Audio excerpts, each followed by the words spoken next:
শুভ বিকেলের শুভেচ্ছা জানাই সবাইকে।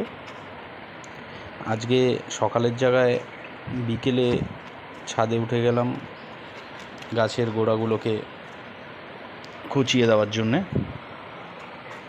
তো ওয়েদারটাও ভালো ছিল, তার জন্যই উঠলাম বিকেলে, কারণ সকালে খুব রোদ ছিল, জল দিয়ে আর থাকতে পারলাম না ছাদে।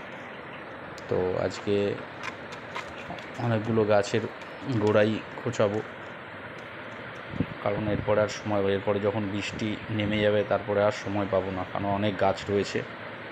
তাই আজকেও প্রতিদিনের মতন গাছের গোড়াকে উর্বর করে দিচ্ছি কুচিয়ে, কারণ দুদিন এখানে হালকা ফুলকা বৃষ্টি হয়েছে, তার জন্যে একটু মাটির গোড়াগুলো একটু নরম আছে, গাছের গোড়া খোঁচাতেও সুবিধা হচ্ছে।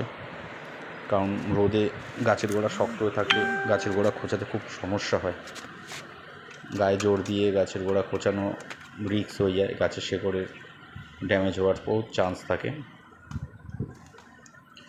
তো এখনও প্রচুর গাছ বাকি, আস্তে আস্তে করে সব গাছই কুচিয়ে দিতে হবে, তারপরে গাছের গোড়ায় সারও অ্যাপ্লাই করতে হবে। তো অল্প অল্প করে রোজই করছি, আজকে চেষ্টা করছি একটু বেশি গাছই করব। সবাই ভালো থাকবেন।